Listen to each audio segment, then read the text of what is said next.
Yeah, hi, so a very warm welcome to Dusty Shelf Collectibles. Something a little bit different today because I was doing this job anyway. I thought this might be of interest to somebody.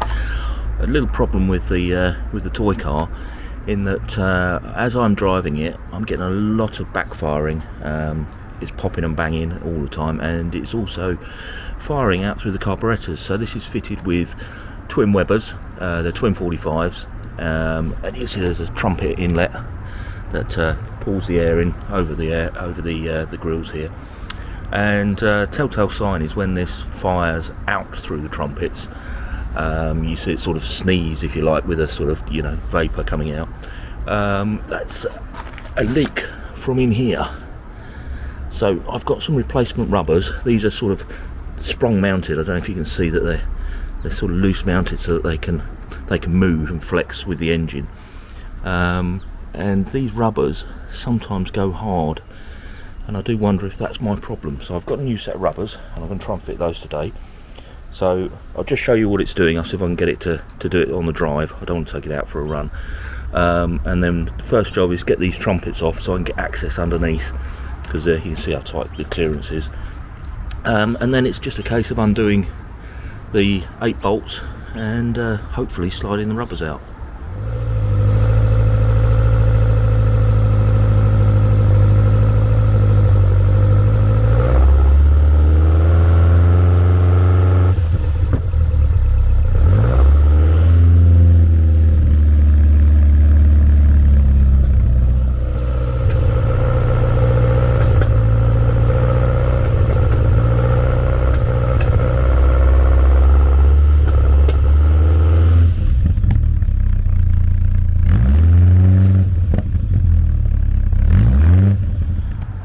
Right, well that's the 4 lower bolts off. Not the easiest of things to get to.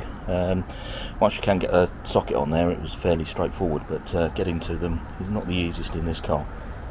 Right, so that's all 8 bolts off. So I'm going to try and do this without disturbing the linkage if I can. Just very gently lift those off. There we go, we've got to the rubbers. Let's slide them out and have a look.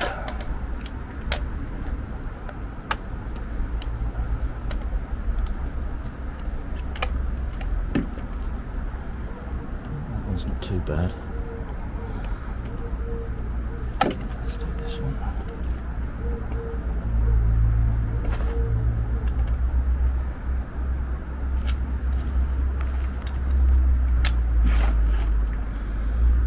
Yeah, you can see the pitting around the side here. Okay. Number 1 cylinder off.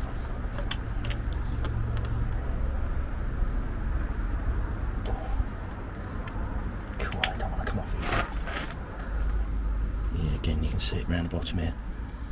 You only need the tiniest little bit of air to get past these, and it really does upset the tuning of the engine. And this one,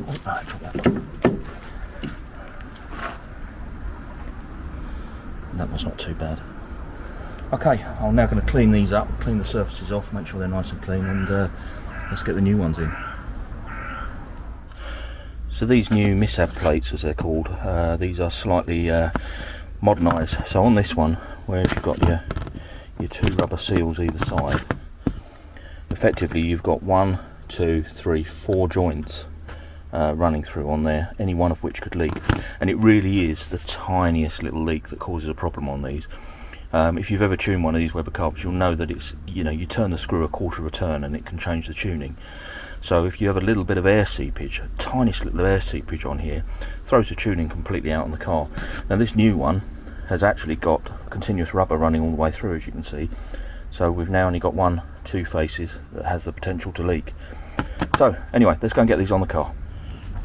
Right, so that's the plates in situ. Now the original carbs, if you remember I said these are floating joints.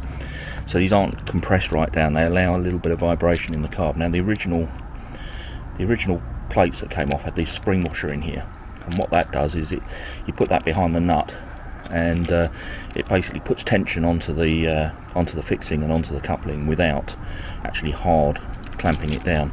Now this new kit, I don't know if you can see this, there's a little bag of bits here. You've got an outside washer, a little piece of rubber and an inside washer, and I'm assuming the rubber is just very slightly higher stiffness than the rubber in the plate itself. So yeah, I'm going to replace these, put these on, and hopefully when they clamp down, these will be a good seal. And indeed, in this day of plastics and you know, looking after the environment, where we can't get a carrier bag in a shop, these have indeed come individually wrapped in their own little plastic bags. Yeah. So here you can see the arrangements. We've got the misab plate in here, sandwiched in between the carb and the manifold, and then on the outside here we've got a little rubber sandwiched between two washers, and as this all clamps down, which obviously puts a clamping force onto the plate without actually crushing it, and allows the carb that little bit of movement, so it's not affected by the vibration of the engine.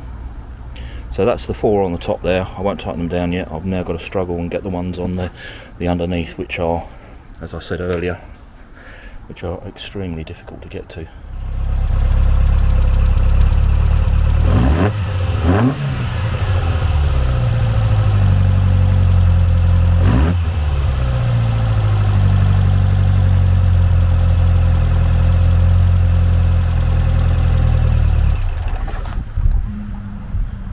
Well, that's certainly got the problem.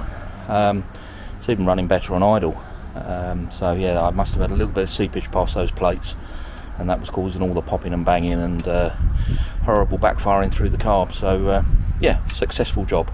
Anyway, I thought that might be of interest to somebody, so thanks for watching, and I'll catch you on the next one.